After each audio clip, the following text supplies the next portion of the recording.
The massive hologram flickered to life above the capital city of New Seoul. Every screen on Earth displayed the same message. The Galaxy Council had sent humanity its first official invitation. After 50 years of observation and 10 years of careful diplomacy, humans were finally allowed to participate in the greatest event in the known universe. The Tournament of Champions. Ambassador Yuna Park stood in her office and watched the message play again. Her hands were cold. She had worked her entire career for this moment. Humanity's acceptance into galactic society. But this invitation was not a gift. It was a test. And possibly a trap. The tournament had existed for 3,000 years. Every species in the council sent their finest warrior to compete in single combat. Victory brought glory and political power. Defeat brought shame. And death was common. Very common, Yuna called an emergency meeting with Earth's Defense Council. Military leaders from 12 nations gathered in a secure room beneath the city. They argued for 6 hours. "We should decline," said General Huan. "We have no warrior who can compete with these aliens. The Dracovar champion stands 4 meters tall. He has killed 30 opponents in the last 10 years. Our best soldiers would die in seconds. If we decline, we show weakness," said Admiral Sora Kim. "The Council will never respect us. We will remain outsiders forever. Other species will see us as cowards." The argument continued. Some wanted to send their best Special Forces operative. Others suggested a champion fighter from the underground circuits. A few suggested building an exoskeleton suit. Though Council rules forbade artificial enhancement, Yuna listened to all of them. Then she made a decision that surprised everyone. "We will ask for volunteers," she said. "Any human who wishes to represent Earth may come forward. We will choose the one who best understands what this fight truly means." The announcement went out across the planet. Thousands applied. Soldiers, fighters, athletes, even ordinary citizens who simply wanted to stand for humanity. The selection committee reviewed every application. One name kept appearing at the top of every list. Taiho Kang, he was 34 years old. Former Special Forces. He had served in 3 conflict zones and completed missions that remained classified. After leaving the military, he had dedicated his life to martial arts. Not for competition or fame? For understanding? He studied every fighting style he could find. He trained with masters in 17 countries. He meditated in monasteries and fought in back-alley gyms. When Yuna met him for the first time, she was surprised. He was not large, not intimidating. He stood 180 centimeters tall and weighed 82 kilograms. His face was calm. His eyes were patient. He looked like a teacher, not a killer. "Why do you want to do this?" Yuna asked him. Taeho thought about the question for a long moment. "Because someone should," he said. "And because I am not afraid to lose." That answer decided it. Taiho Kang would represent humanity. His team was small.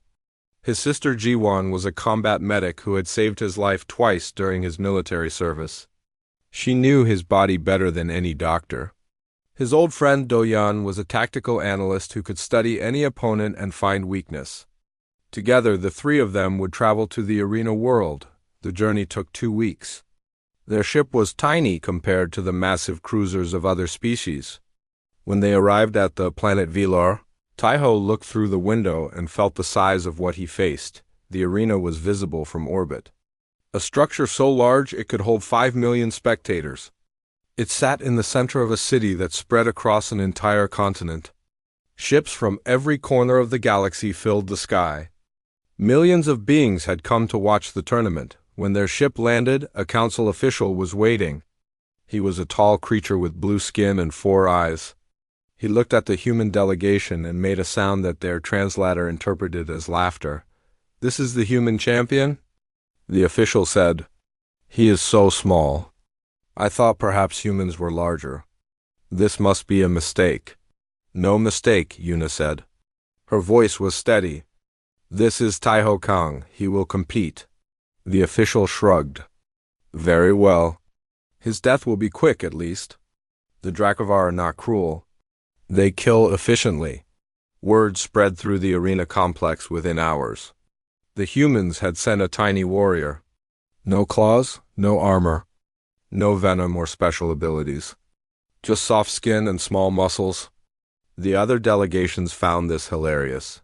Taiho and his team were given quarters in the lowest section of the competitor housing. Their rooms were small and cold. The message was clear. Humans were not expected to last long enough to need comfort. Do-yun immediately began his work. He accessed the public records of every competitor and studied their fighting styles. He watched thousands of hours of footage. He made notes and diagrams and probability calculations. The Dracovar champion is the favorite, he told Taiho. His name is Kravak. He has never lost. His species has dominated this tournament for 6 cycles. They are bred for combat. Stronger, faster, and more durable than almost any other species. Taiho nodded. Who else? Do-yun showed him the others. The insectoid Vekler with 4 arms and armored shells. The telepathic Sindari who could read minds and predict attacks. The silicon-based Mordek who felt no pain. The Thorn Berserkers who grew stronger as they took damage. Any of them could kill you, Do-yun said. All of them want to. Yuan checked her medical supplies. She had studied alien biology for months, but treating her brother would be her main concern. Humans healed slower than most species. One bad injury could end everything. You don't have to do this, she told Taiho that night. No one would blame you for withdrawing. The council set us up to fail.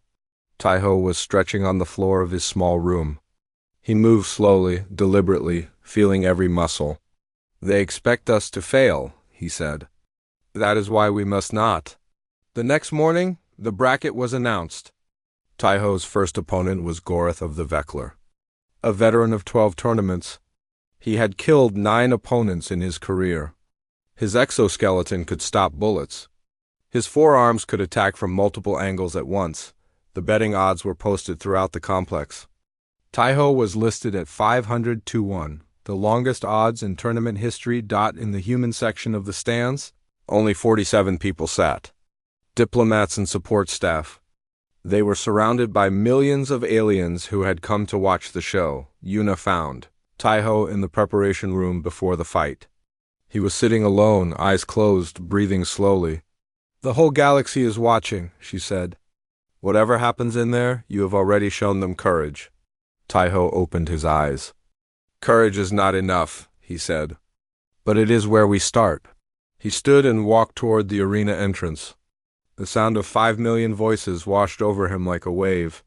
Laughter, mockery, excitement for blood. Taiho Kong stepped into the light, and the Galaxy Council arena saw humanity for the first time. The arena floor was made of compressed stone imported from a dead moon. It was designed to absorb blood and repair itself between matches. Thousands of warriors had died on this surface. Their final moments watched by millions. Taiho walked to the center and felt the ground. Beneath his feet, solid, cold, real, he wore simple fighting clothes. No armor, no weapons. Just cloth and skin. Across from him, Gorath emerged from the opposite entrance. The crowd erupted in cheers. The Vekler warrior was enormous, nearly 3 meters tall. His exoskeleton gleamed under the arena lights like polished metal. 4 arms hung at his sides, each ending in claws that could cut through steel. Gorath looked at the human and stopped walking. His mandibles clicked together in what the translator called amusement. This is the human? Gorath said. His voice was deep and sharp. I was told your species was brave. But this is not bravery. This is stupidity. Taiho said nothing. He watched the alien's body. The way he stood. The way he balanced his weight. The way his 4 arms moved slightly when he spoke. I will make it quick, Gorath said.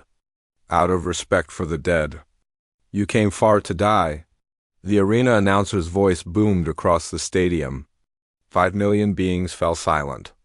The rules were simple. Fight until one warrior could not continue. Death was permitted. Weapons were forbidden. The match would begin on the signal. A horn sounded. Gorath charged. He was fast for his size.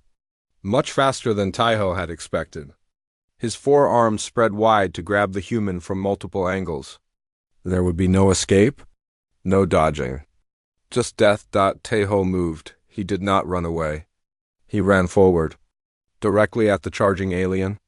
At the last moment, he dropped low and slid beneath Gorith's reaching arms. His hand shot up and struck a point beneath the Vekler's lower left arm. A nerve cluster. Unprotected by exoskeleton, Gorith stumbled. His left arm spasmed. He spun around, confused. The human was already behind him. The crowd went quiet. Gorith attacked again. Faster this time, angrier. His upper arm slashed while his lower arms grabbed. A combination that had killed many opponents, Taiho flowed around the attacks like water around stone. He did not block. He did not meet force with force. He simply was not where the strikes landed. Each time he moved, he touched Gorith. Small strikes, light taps, pressure points, nerve clusters, joints where the exoskeleton segments connected. 1 minute passed. Gorith was breathing hard. His movements were slower. His left side was almost useless. What is this? Gorith hissed. What are you doing? Taiho did not answer. He was conserving energy. Every word cost breath. Every breath cost strength. He needed everything he had. Gorith roared and launched himself at the human with all his remaining power. A final assault. All forearms striking together. Taiho stepped inside the attack. So close that the arms passed around him. His palm struck Gorith's throat. His knee hit a nerve cluster in the Vekler's leg. His elbow cracked against a joint in the exoskeleton. Gorith collapsed. His body would not obey him. He lay on the arena floor, paralyzed but alive, staring at the human with all 4 eyes. Taiho stepped back. He bowed to his fallen opponent. Then he turned and walked toward his entrance. The arena was silent for 3 full seconds. No one moved. No one spoke. Then a strange sound began. Confused murmuring. Millions of beings trying to understand what they had just seen. The human had 1 dot in the human section. Jiwan was crying. Do-Yun was shouting. Yuna sat frozen, her diplomatic training the only thing keeping her composure. The council officials rushed to check on Gorith. He was alive. His paralysis would wear off in a few hours, but his pride would take much longer to heal. Taiho returned to his quarters and sat down. His hands were shaking. Not from fear, from adrenaline. From the effort of controlling every movement so precisely that no energy was wasted. Do-Yun burst through the door. That was incredible. The way you moved. I've never seen anything like it. They have, Taiho said quietly. Humans have. This is what we do. We study, we adapt. We find ways to win when we should not. The news spread through the arena complex like fire. The human had defeated a Vekler veteran in 2 minutes. Not through strength. Through something else. Something no one could quite name. Other competitors began requesting footage of the match. They watched it again and again.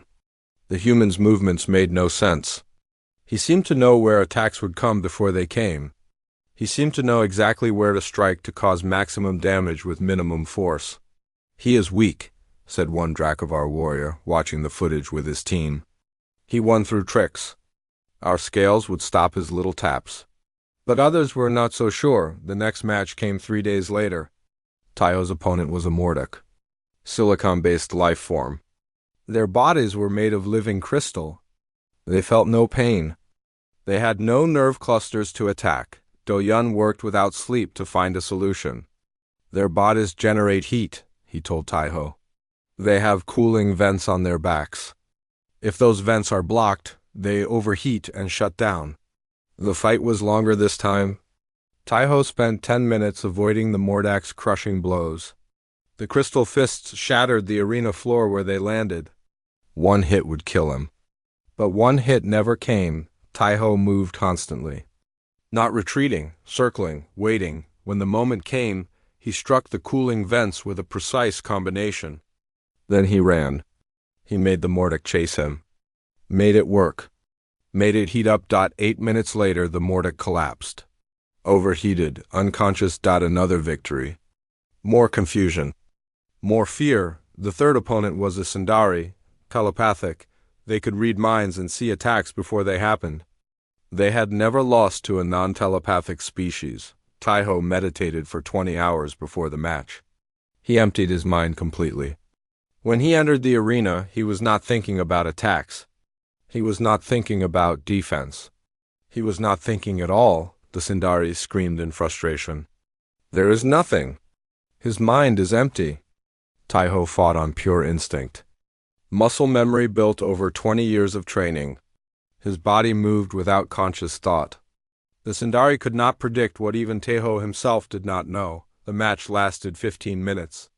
The Sundari eventually collapsed from mental exhaustion, trying to read a mind that was not there. 3 wins.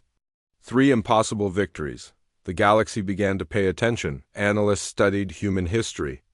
What they found disturbed them. Humans had been fighting since before they could write. They had created hundreds of different ways to hurt each other. Every culture, every generation, they had refined violence into an art form. Other species fought for survival. Humans fought for sport, for honor, for ideas, for fun. They had never stopped fighting. Not once in their entire history. Ambassador Yuna began receiving messages from other delegations. Nervous messages. Curious messages. Worried messages. What are humans? One ambassador asked her, "We thought you were weak. We thought you were soft. What are you really?" Yuna thought about the question. She thought about Taiho sitting alone in his quarters, preparing for the next fight. She thought about all of human history. All the wars and warriors and ways of death. "We are survivors," she said. "We have always been prey. But we learned to fight back. And we never forgot how." In his quarters, Taiho stretched and breathed and prepared. The next opponent would be harder. They always were. But he was not afraid. Humans had always been underestimated. It was their greatest advantage. The human section of the arena stands had grown. When Taiho arrived on Velar, only 47 humans sat in that tiny corner. Now there were over 300. But they were not all human. Species from across the galaxy had begun sitting with the human delegation. Small species, overlooked species. Those who had never won a tournament match. Those who had always been laughed at by the powerful. A group of Villani, tiny beings with 6 legs and brilliant minds, arrived first. They were scientists, not warriors. Their champion had died in the first round for 30 years straight. "We want to sit here," their leader said to Yuna. "We want to cheer for the human," then came the North. Peaceful herbivores with no natural weapons. Then the Crystari, a young species only recently admitted to the council. Then others, more and more got the powerful species noticed. They did not like what they saw. Taiho's 4th opponent was a Thoran berserker. The Thoran were known throughout the galaxy for their rage. When they fought, their bodies produced chemicals that made them stronger and faster. Pain fed their fury, damage made them more dangerous. "You cannot hurt him," Do-Yun warned. "Every strike will make him stronger. His body will heal wounds in seconds. His rage will grow until he destroys everything in front of him." "Then I will not hurt him," Taiho said. The arena was full for this match. Rumors had spread. The human had won 3 fights. Now he faced a Thoran. Everyone knew how this would end. The Thoran champion was named Vok. He stood 2.5 meters tall with muscles like stone. His skin was thick and scarred from 100 battles. He smiled when he saw Taiho. "Little human," Vok said. "I have heard about you. They say you are clever. They say you fight with tricks, but tricks will not work on me. I will keep coming. I will keep growing stronger, and you will break." The horn sounded. Vok attacked immediately. His fists were like hammers. The air itself seemed to shake when he swung. Taiho dodged and retreated, moving constantly, never staying in one place. "Stop running!" Vok roared. "Fight me." Taiho did not fight. He moved. He circled. He stayed just out of reach. Vok chased him, swinging wildly, hitting nothing but air. Minutes passed. 5, 10, 15. The crowd grew restless. This was not fighting. This was running. Some began to boo. Others laughed, but Do-yeon understood. He leaned forward in his seat, watching closely. Ji-won gripped his arm. "What is he doing?" she asked. "Waiting," Do-yeon said. "Look at the Thorin." Vok was breathing hard. His attacks were slower. His rage had not faded, but his body was failing. The berserker chemicals were burning through his energy. He had nothing to heal, no damage to fuel his strength. He was destroying himself with his own fury. 20 minutes into the fight, Vok stumbled. His legs shook. His arms dropped. "What? What is this?" he gasped. "Why won't you fight?" Taiho stopped moving. He stood in front of the exhausted Thorin and spoke quietly. "Fighting is not only about strength," he said. "Sometimes the greatest victory is knowing when not to strike." Vok tried to swing one more time. His arm barely rose before he collapsed.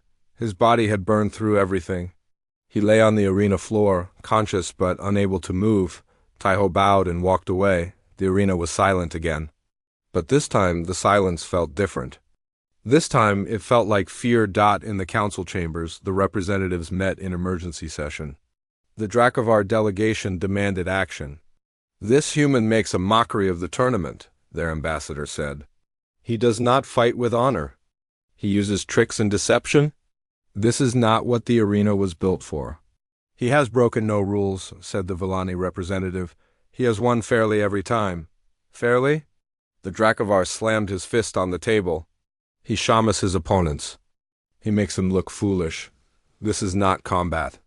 This is humiliation." The argument continued for hours. But there was nothing to be done. Taiho had followed every rule. He had killed no one.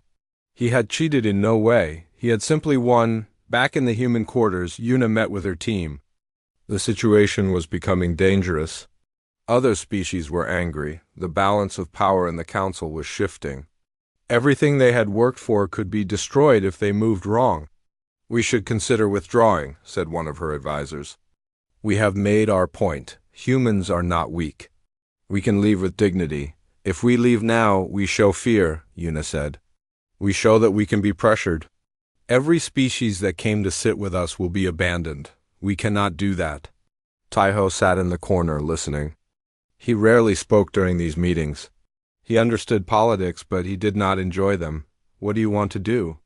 Yuna asked him. "I want to finish what I started," he said. "One more fight." "Then it is done. One more fight." The semifinals. His opponent would be announced tomorrow. That night, Do-yeon came to Taiho's room with his datapad. His face was pale. "It's Kravak," he said. "You're fighting the Dracovar champion." Taiho nodded slowly. He had expected this. The council wanted to end the humans' run. They wanted their order restored. Kravak would do that. "Tell me about him," Taiho said. Do-yeon pulled up the files. Kravak was a legend. 18 years undefeated, 36 kills. He was faster than any Dracovar before him, stronger, smarter. He studied his opponents like Taiho did. He adapted and learned. He was not just a fighter, he was a perfect warrior. "His scales can stop most impacts," Do-yeon said. "His claws can cut through metal. His tail is strong enough to break bones. He has no nerve clusters like the Vekler. No cooling vents like the Morduk. His mind cannot be read. His rage can be controlled. He has no weakness that I can find." Taiho studied the footage. He watched Kravak move, watched him fight, watched him kill. "Everyone has a weakness," Taiho said. "We just have not found his yet." The next day, news of the match spread across the galaxy. The human would face Kravak.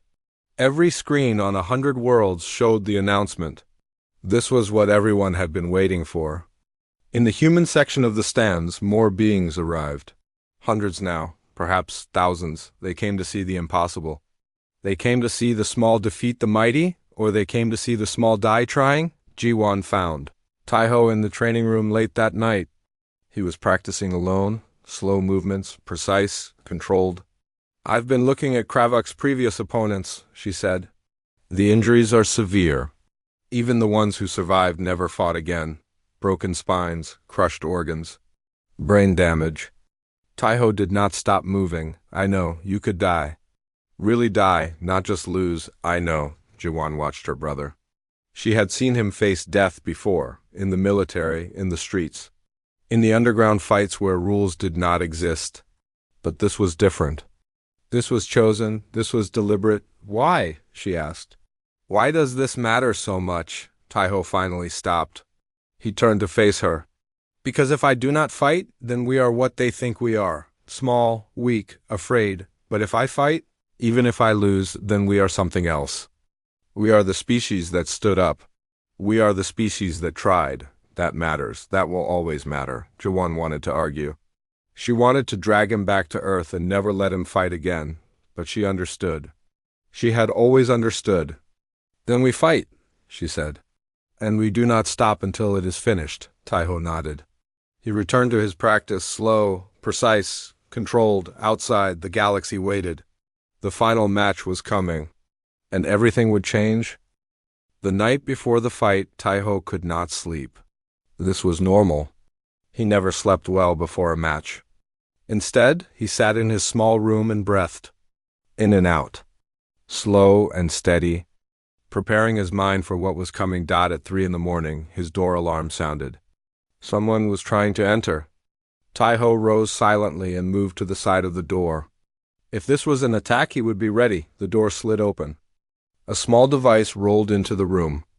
It looked like a cleaning drone, harmless, but Taiho's instincts screamed at him. He grabbed a cloth and covered his mouth and ran for the door. He was too late. The device released a cloud of gas. Not poison? Something else. Taiho felt it burn his throat and lungs. His vision blurred. His legs weakened. He crashed into the hallway and screamed for help. G1 reached him first. She was already running when she heard him fall. She dragged him away from the gas and checked his vital signs. His breathing was wrong, shallow, labored. His lungs were damaged. What happened? Do-yeon arrived seconds later. His face went white when he saw Taiho on the floor. What is that gas? Gyuan was already working. She had brought her medical kit. She injected Taiho with something to open his airways. His breathing improved slightly, but not enough. It's a targeted nerve agent, she said. Designed for human biology. Someone made this specifically to hurt him. Taiho tried to speak. His voice was a rasp. Who? Do-yeon examined the device. It was simple, untraceable, but there were only a few species with access to human biological data. Only a few with motive. Dracovar, he said. It has to be. They want to make sure you cannot fight.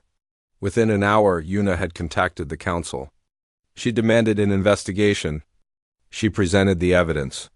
The device. The gas analysis.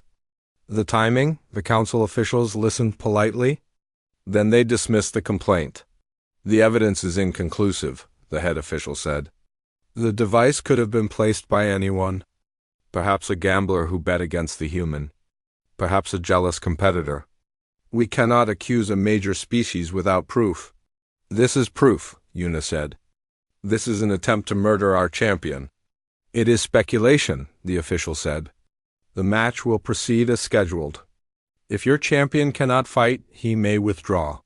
Yuna returned to the human quarters with cold fury in her eyes. The message was clear. The council would not help them. The powerful protected the powerful. Tae-ho was sitting up when she arrived. Guwan had stabilized him, but the damage was severe. His lung capacity was reduced by half. He could barely walk without losing his breath. We should withdraw, Yuna said. This is not defeat. This is survival. You cannot fight Kravuk in this condition. You will die. Taiho looked at her. His eyes were red and tired. His chest rose and fell with effort. If I withdraw, they win, he said. Not just the match, everything. They will know they can break us with tricks and poison. They will know humans can be scared. You will die, Yuna repeated. Do you understand? This is not about pride. This is about your life. My life is mine to risk, Taiho said. I will fight. Yuan grabbed his arm. Taeho, listen to me. I have kept you alive through everything. The military. The fights, everything, but I cannot keep you alive tomorrow. Not like this. Your body is failing. Taiho put his hand over hers. Then I will use what I have left. And I will make it enough. Do-yeon stepped forward. He had been working on his datapad through the entire conversation. His face was determined. There might be a way, he said. I have been studying Kravok for days. He is perfect in almost every way. But he has one flaw. He has never faced someone who was not afraid. He has never faced someone who accepted death. How does that help? Ju-won asked. Kravok controls his fights through intimidation. He makes opponents fear him before the first strike. That fear makes them hesitate, makes them defensive, makes them easy to kill. But if Taiho does not hesitate, if he attacks when he should be running, Kravok will not know how to respond. Taiho listened carefully. It was not much of a plan. Attack a superior opponent and hope confusion created an opening. But it was something. I will need to end it fast, Taiho said. I do not have the breath for a long fight. No, Do-yeon agreed. You will need to be perfect. Every strike counts. Every movement matters. You cannot waste anything. They worked through the night. Do-yeon showed Taiho every recording of Kravok. Every fight. Every habit. Every tiny pattern. Ju-won treated Taiho's lungs with everything she had. Trying to give him just a few more minutes of air. By morning, Taiho could walk without gasping. He could move without stumbling. But he was not whole. He would never be whole again. Whatever happened in the arena, this would be his last fight. The news of the attack had spread. It could not be hidden. When Taiho arrived at the arena, the crowd knew what had happened. Some booed. Some cheered. The human section was on their feet before he even entered. Kravok was already on the arena floor. The HFY champion stood like a statue, 4 meters of muscle and scale. His eyes watched Taiho enter, and for a moment, something like surprise crossed his face. He had expected the human to withdraw. Everyone had Taiho walk to the center of the arena. Every step cost him breath. Every breath cost him strength. But he did not stop. He did not slow. Kravok spoke first. You should not be here, human. You are injured. This is not a fair fight. I am here, Taiho said. That is what matters. I will kill you, Kravok said. You know this. Why do you still come? Taiho looked at the champion. He thought about the question. He thought about Earth, about Ji-won and Do-yeon and Yuna, about all the species watching, about all the underdogs and outcasts who had come to cheer for him. Because humans do not stop, he said. We do not know how. The horn sounded. Kravok did not charge. He was too smart for that. He circled slowly, watching the human, testing, waiting. Taiho circled with him. He could feel his lungs burning already. His time was short. He had to create an opening. He had to make Kravok react. He attacked, not a feint. A real attack. Taiho launched himself at the HFY champion with everything he had. His fist struck Kravok's throat. His foot hit the inside of the knee. His elbow cracked against the side of the head. Kravok stumbled.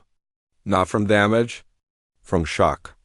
No one had ever attacked him first. No one had ever been so aggressive. For one moment, the champion was confused. For one moment, there was an opening. Taiho struck again. The throat. The eyes.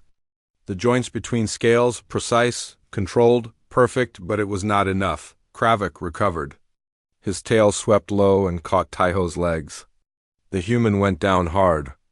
Before he could rise, Kravok's fist slammed into his ribs. The crack was audible throughout the arena. Taiho rolled away, gasping. His vision was blurring. His broken ribs screamed. His lungs could barely function, but he stood up. Kravok stared at him. The human was dying. Everyone could see it. But he was standing. He was still fighting. The match had just begun, and the galaxy held its breath. Blood dripped from Taiho's mouth onto the arena floor. His ribs were broken. His lungs were failing. Every breath felt like fire. But he stood with his hands raised, ready to continue. Kravok circled him slowly. The Dracovar champion was confused. He had fought many opponents. He had killed most of them. But he had never seen anything like this. "Why do you not fall?" Kravuk asked. "Your body is broken. You cannot win. Why do you keep standing?" Taiho did not answer. He was saving his breath. Every word cost him air. Every second standing cost him strength. He had to make his remaining energy count. Kravuk attacked. A straight punch aimed at Taiho's head. Fast, powerful, lethal. Taiho moved just enough. The fist passed his ear by centimeters. He stepped inside Kravuk's reach and struck throat, eye, joint, 3 hits in 1 second. Then he retreated before the tail could catch him again. Kravuk touched his eye. It was bleeding. The scales around it were cracked. No one had ever made him bleed in the first round. The crowd was silent. This was not what they expected. The injured human was hurting the champion. The impossible was happening. In the human section, Jiwan was standing with her hands pressed to her mouth. Beside her, Doyun was counting silently, measuring Taiho's breathing, calculating how much time he had left. 3 minutes, Doyun said. Maybe 4. Then his body will fail completely. Yuna heard him. She looked at the arena floor, at the small human figure facing the giant, and she understood. This was not a fight Taiho could win. This was a message he was sending. Kravuk attacked again. Faster this time, angrier. His claws slashed the air. His tail swept low and high. He was not playing anymore. Taiho could not dodge everything. A claw caught his shoulder and tore the skin. The tail hit his leg and nearly broke it. He stumbled and fell. The arena erupted. The Dracovar and the crowd roared with approval. Their champion was finishing the human. Order was being restored, but Taiho was not done. He pushed himself up from the ground. His arms shook. His leg dragged. Blood covered half his body. But he rose. The crowd went quiet again. Kravuk stood over him. The champion's face showed something new. Not anger. Not confusion. Something like respect. "You are strong," Kravuk said. "For a human. But strength is not enough. You must know when to stop." "Humans do not stop," Taiho whispered. "That is what we are?" He attacked. Not with precision this time. With desperation. With fury. With everything a dying body could produce. Adrenaline flooded his system. Pain disappeared. Fear vanished. There was only the fight. Taiho hit Kravuk with strikes that should not have hurt. Strikes that should have broken his own hands. But something was happening. The champion was slowing. His movements were less sure. Taiho struck the throat again. The damage from before had weakened it. Kravuk's voice resonator cracked. His breathing became ragged. He struck the injured eye again. And again. Kravuk roared and swiped blindly. Taiho ducked under the claw and attacked the knee. The same knee he had hit to start, once, twice, 3 times. Kravuk's leg buckled. The champion went down on one knee. He was still massive, still dangerous. But he was kneeling. The arena was absolutely silent. 5 million beings watched without breathing. This could not be happening. The greatest champion in a generation was kneeling before a human. Taiho stood in front of him. He could barely see. His vision was dark at the edges. His heart was beating wrong. He had seconds left. He pulled back his fist for one final strike. The throat. If he hit it hard enough, he could crush the windpipe. He could win. He could make history, but he stopped. Kravuk looked up at him. The champion's eyes were filled with pain and confusion. He did not understand why the human had stopped. Taiho lowered his fist. "I am not here to kill you," he said. "I am here to show them who we are." He stepped back. His legs finally failed.